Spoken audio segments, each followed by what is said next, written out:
Olá, olá pessoas, tudo bem? Bom dia para vocês, boa segunda-feira. Vamos juntos aí começar essa loucura de free agency e já no domingo a gente tem muita coisa para reportar. Então, para aproveitar, eu resolvi falar de tudo num vídeo só, é o Jornal NFL, mas obviamente não vou dar só notícia, porque vocês já sabem as notícias, mas dar a dimensão dessas notícias como se fosse um jornal com um âncora, né? Que é o meu modelo favorito de jornal, inclusive, é esse, com o âncora, especialmente o âncora que opina. Então, dito isso, a gente tem 4 notícias para conversar sobre. Eu estou gravando esse vídeo às 10 horas da manhã da segunda-feira. Obviamente, a gente vai ter mais novidades ao longo do dia. E amanhã, ou hoje à noite, hoje 9h30 da noite, eu volto com mais vídeo, tá bom? Mais vídeo aberto e mais vídeo para os membros. E para os membros tem um guia da Free Agency, 7 coisas para você saber antes do mercado da NFL abrir. A gente vai falar sobre Davante Adams, sobre Josh Allen, sobre o Myles Garrett e sobre o DK Metcalf nos Steelers, tá bom? Então vamos nessa, vinheta na tela e vamos com o primeiro assunto, que é o Davante Adams nos Rams. Bom, a gente começa com o Davante Adams, que acabou de assinar com o Los Angeles Rams. Ele pode assinar porque ele já estava no mercado, né? Diferente de outros jogadores que estavam sob contrato. Ele não estava mais sob contrato com o New York Jets e assinou um contrato de 2 anos com aí 46 milhões de dólares total. Tem bastante dinheiro garantido nesse contrato. A expectativa é que o Davante Adams jogue pelo menos a próxima temporada, mas se tudo der certo, as próximas 2 temporadas. Mesmo no caos que foi o New York Jets e o Las Vegas Raiders na posição de quarterback no início da temporada, lembrando o Davante jogou pelos 2 times do ano passado, o Davante Adams conseguiu produzir relativamente bem, passou das 1.000 jardas. O Davante Adams, inclusive, passou das 1.000 jardas nas últimas 5 temporadas. E tem, claro, o ponto de que na red zone, nas 20 jardas finais, ele é um jogador muito bom. Os Rams no ano passado usaram bastante o DeMarcus Robinson na red zone, né? Ele apareceu anotando touchdowns em 2024 e não dava para contar tanto mais com o Cooper Kupp, né? E o Puka Nacua é um alvo que não é tão grande em algumas rotas, em algumas situações na red zone não dá para usar tão bem o Puka Nacua. Ele é muito bom no que ele faz, nas rotas cruzando o campo, executando as rotas, até em jardas após recepção com agilidade, mas o Davante Adams é um alvo que complementa muito bem esse ataque que tem de volta o Matthew Stafford para a próxima temporada. Eu vou falar uma coisa importante aqui, para mim hoje o Los Angeles Rams é o favorito para ganhar a divisão. Claro, o San Francisco 49ers mais saudável, a gente tem que respeitar, mas o que eu vi da comissão técnica dos Rams, do trabalho dos Rams, agora acrescentando um bom alvo, e sim, o Davante Adams ainda é um bom alvo. Ele não é mais um recebedor top 5, top 7, quiçá top 10, mas ainda é um alvo muito respeitável, sobretudo, como eu falei, na red zone. Então, acrescentando o Davante Adams para esse ataque, a defesa um ano mais experiente, uma defesa muito jovem, a volta do Matthew Stafford, ainda tem o Kyren Williams, ainda tem o Puka Nacua. Eu gosto das perspectivas dos Rams. Diga-se que o Los Angeles Rams é um time muito bem gerenciado. Quando todo mundo não estava valorizando tanto os jogadores veteranos por escolhas de draft, eles compraram essas ações na baixa, vamos dizer assim, Jalen Ramsey, o próprio Stafford, e foram campeões. E agora um Davante Adams, teoricamente, na baixa, o encaixe dele com o Los Angeles Rams, eu acho que tende a dar muito certo para os Rams e para o Davante Adams. Uma contratação que eu gosto bastante. Vamos falar agora de Josh Allen, novo contrato para ele? O Davante Adams agora nos Rams e o Josh Allen segue nos Bills. No último Semana NFL eu pedi perguntas no meu Instagram e teve uma pergunta sobre, até foi cogitado algumas vezes em brincadeiras, redes sociais e tal, se o Josh Allen deveria sair da Conferência Americana e ir para a Conferência Nacional para não precisar enfrentar o Patrick Mahomes. Isso não necessariamente daria certo, né? Porque o Kansas City Chiefs chegou em Super Bowl adoidado nos últimos anos, então eventualmente acabaria encontrando o Mahomes no Super Bowl. Então, por esse lado, não daria muito certo. Por outro, seria um ato de extrema covardia. Se o Josh Allen fizesse isso, como eu falei no Semana NFL, eu iria falar que ele é um covarde até o final da carreira dele, porque seria o suprassumo da covardia, você fugir da Conferência Americana para não ter que enfrentar o Patrick Mahomes. Eu não acho que esse é o perfil do Josh Allen. O Josh Allen, que é muito estabelecido na comunidade de Buffalo, ele tem obras sociais, inclusive lá, é muito bem quisto no noroeste de Nova York. E agora, ele tem um contrato que acho que ele vai estar muito feliz, né? É o maior contrato em média? Não! Daqui a pouco eu falo qual é o maior contrato, torcedor dos Cowboys, mas 6 anos, 330 milhões, com 250 milhões de dólares garantido. A parte que é a maior da história é o dinheiro garantido. Superou aquela grande cagada que é o contrato do Deshaun Watson, o contrato do Josh Allen, mas obviamente Josh Allen e Deshaun Watson estão em prateleiras completamente distintas, tanto como ser humano como quarterback. 250 milhões de dólares é a maior quantia de dinheiro garantido para um jogador na história da NFL. Então o Josh Allen continuará na Conferência Americana e no Buffalo Bills pelos próximos anos. A média do Josh Allen era a 14ª na temporada passada, estava bem defasada, né? A gente teve vários novos contratos e tudo mais. Eu acho que os Bills fazem certo, porque eles fazem o que o Saquon Barkley e os Eagles fizeram, o que o Howie Roseman fez em Filadélfia, que é renovar antes. Porque em breve novos quarterbacks vão acabar renovando e aí o Josh Allen vai caindo a média dele, como eu falei. Quando renovou, era uma das maiores. Era a 14ª e agora é a segunda maior, com 55 milhões de dólares. Qual é a maior? Rufem os tambores.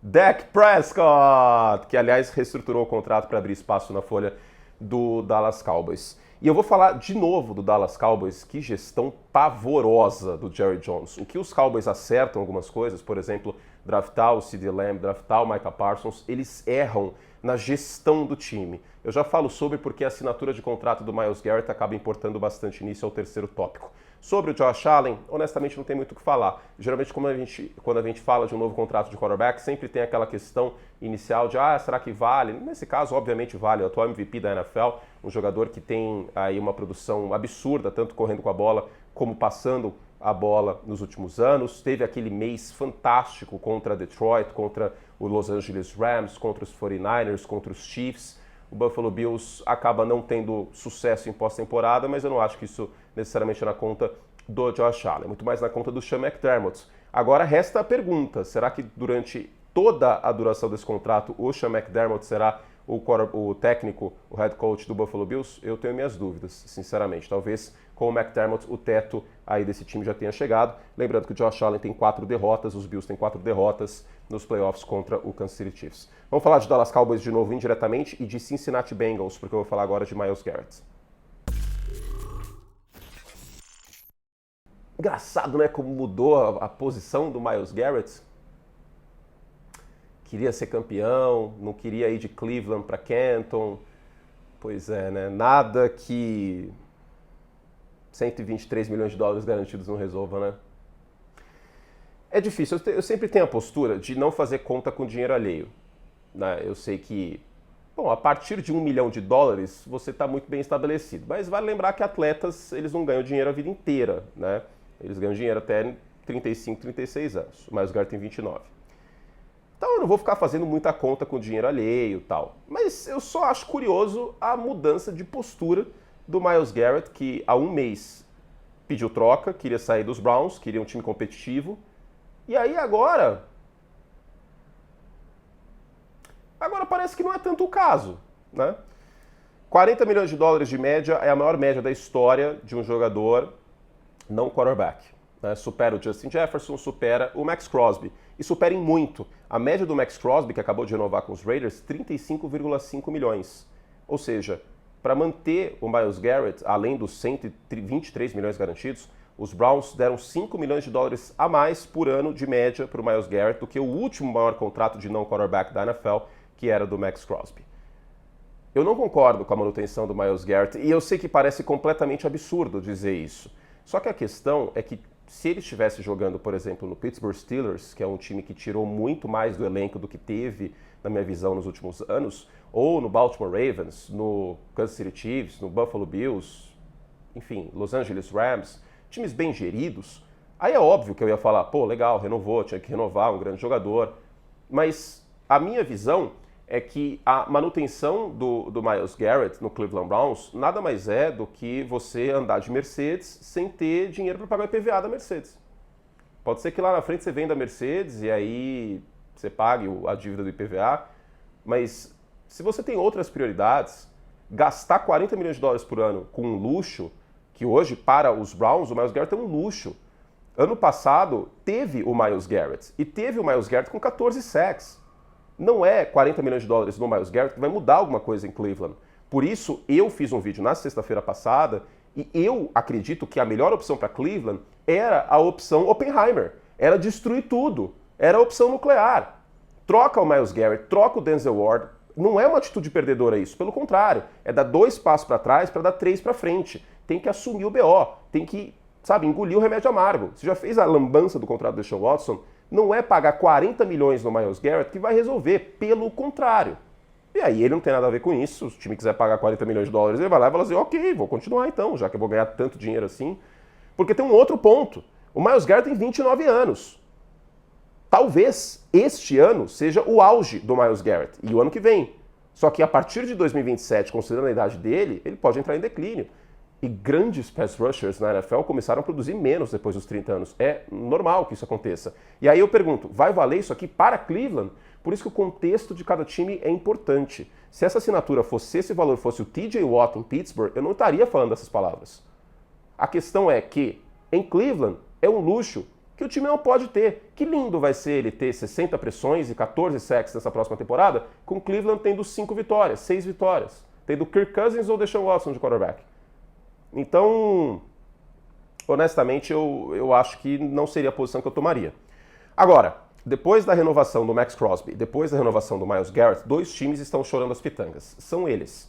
O Dallas Cowboys com o Micah Parsons, porque agora o contrato do Micah Parsons vai ter que ser muito mais próximo de 40 milhões de dólares do que seria se fosse assinado há 4 dias. E o Ja'Marr Chase também. Lembra que eu falei do Justin Jefferson? O Ja'Marr Chase certamente vai estar na casa dos 40 milhões de dólares. E aí, o Cincinnati Bengals vai pagar essa grana para ele, tende a renovar com o T. Higgins e com o Joe Burrow. Legal. E a defesa? Então, assim, alocar recursos dessa forma, com outros buracos, e eu falei de Cleveland, eu vou falar da costela histórica do Cleveland Browns, que é o Cincinnati Bengals, né? Fundado pelo Paul Brown, que inclusive até o início dos anos 80 tinha o mesmo uniforme. Acho maravilhoso isso. O Paul Brown simplesmente falou, legal, eu vou ter um outro time, eu vou colocar o mesmo uniforme dos Browns, só que eu vou escrever Bengals no capacete. Graças a Deus isso mudou no início dos anos 80, eles mudaram para esse capacete com listrinhas de tigrinho, que eu acho fantástico. Mas enfim, muitas críticas minhas, né? Muitas críticas, mas elogios também. Elogiei os Rams, tal, elogiei os Bills, mas a situação de Cleveland é complicada. Então, Dallas e Cincinnati têm um BO na mão, tá? Porque eles vão ter que pagar caro no Micah Parsons e no Ja'Marr Chase. Por fim, vamos à última notícia, que é o DK Metcalf assinando com o Pittsburgh Steelers depois de ser trocado para Pittsburgh. A gente colocou Pittsburgh, sempre que tinha um wide receiver no mercado, no passado recente, a gente colocava Pittsburgh como uma alternativa. Antes de falar sobre isso, que horas são? 10h32. São 10h32. Qual é a minha teoria? A minha teoria, neste momento, eu posso errar, não tem problema. Neste momento, é Aaron Rodgers. Por quê? De todos os quarterbacks, eu acho que o Aaron Rodgers é o mais disponível para trocar ideia, assim. Não é como se trocar ideia, talaricar, antes do mercado oficialmente abrir para conversas, que é essa segunda-feira, de todos os quarterbacks, Sam Darnold, que tinha um contrato, o próprio Russell Wilson, Aaron Rodgers, o Kirk Cousins, que precisaria trocar, enfim, o Aaron Rodgers acho que é o que menos o time anterior ia ficar pistola com isso, os Jets. Então, vamos parar e pensar um pouco. O DK Metcalf queria ir para um time com clima quentinho. Pittsburgh, que nevou em jogo em dezembro e janeiro, inclusive, nessa última temporada, não é um lugar quente. Por que ele topou ir para Pittsburgh se ninguém sabe quem é o quarterback do time nessa próxima temporada? Ou melhor, será que ninguém sabe? Então hoje, para mim, fica muito quente o Russell Wilson e Aaron Rodgers. Vamos ver o que vai acontecer, tá? Não descarto o Justin Fields, que muitos insiders estão falando para Pittsburgh, e nesse final de semana foi mencionado o Sam Darnold, mas estou bem intrigado para ver o que vai acontecer. Porque para ele assinar o contrato, eu acho que alguém falou para ele que, estamos muito perto de assinar fulano. Eu acho que o fulano é Aaron Rodgers, vamos ver. DK Metcalf, então, com um novo contrato. E por que Russell Wilson? Porque o desempenho dele com o Russell Wilson foi até melhor do que com o Geno Smith. 25 touchdowns com o Russell Wilson, 22 com o Geno, né? E teve até menos jogos com o Russell Wilson, coisa de 4 jogos a menos, mas tem esse ponto. Claro, era o Russell Wilson de Seattle, que é um Russell Wilson, uma versão mais jovem e melhor do que o Russell Wilson de hoje. Mas, de qualquer forma, olho nessa questão, tá? Sobre a produção do DK Metcalf, eu acho que orna muito com o que o Arthur Smith pediu do ataque no ano passado e até orna com o que o Russell Wilson poderia entregar, que é essa questão de passe vertical e touchdown longo e tudo mais. De acordo com a ESPN americana, desde 2019, ele é o primeiro em touchdowns em rotas verticais, com 30, e o terceiro em recepções, com 102. Quem foi o melhor recebedor em rotas verticais em produção nesse sentido ano passado?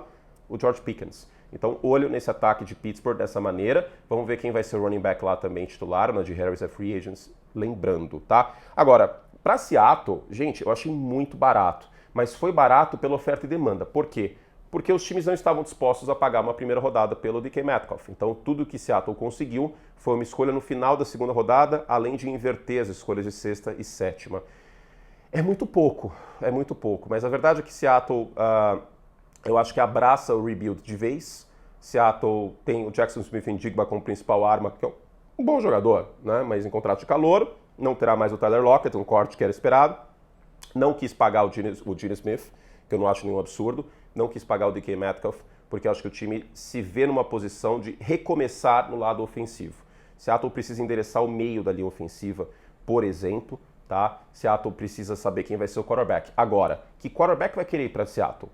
Sam Darnold e Aaron Rodgers, eu acho que são duas possibilidades diminutas. Por quê? O Sam Darnold com Justin Jefferson, Jordan Edson, o Hawkinson, ele teve aquela espanada no final da temporada contra os Lions e nos playoffs.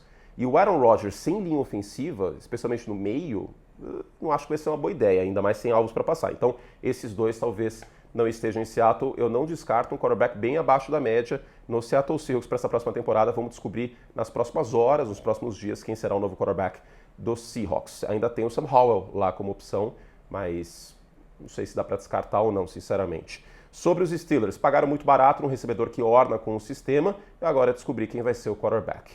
Gente, é isso!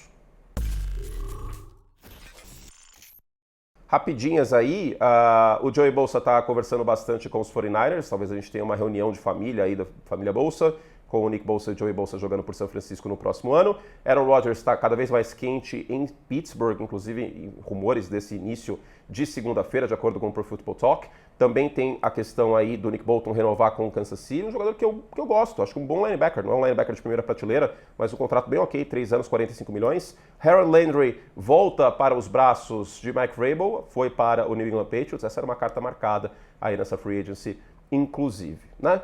Principalmente é isso, tem o Devin Goldschmidt trocado para o Saints, tal, tem outras questões um pouco menos badaladas, mas a gente vai acompanhando o mercado da NFL nas próximas horas, nos próximos dias. Eu volto em breve, talvez hoje à noite, se eu tiver com fôlego, porque tenho 2 gravações do Além das Linhas hoje, e tenho League de noite, mas vou fazer o possível para de noite a gente talvez fazer uma live, vamos ver se eu vou estar descansado o suficiente ou se eu vou tomar café o suficiente para isso. Mas de qualquer forma, amanhã a gente volta com muito mais conteúdo aqui. Na quarta-feira, quando o mercado abre oficialmente e oficializa várias questões também. Semana de Free Agency, semana bem quente, com muito vídeo. E se você quer mais conteúdo, tem o guia da Free Agency para você. Seja membro do Like Plus, clica aqui embaixo, apenas R$ 8,00 por mês, é muito baratinho, para você ter o dobro, o triplo de conteúdo. E em breve uma novidade no Like Plus, a gente vai ter a categoria Hall da Fama, vai mudar para a categoria Playbook, que vai ter vídeos ensinando aí o futebol americano, alguns vídeos abertos, e aí sobre o mesmo tema mais avançado, vídeos aí fechados. Por exemplo, Void Years, eu vou explicar isso.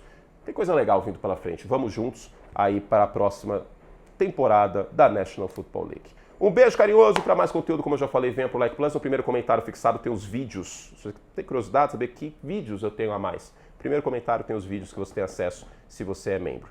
E claro, membros participam dos quadros, essa semana vai ter quadro, semana que vem também. Quadros, muitos quadros.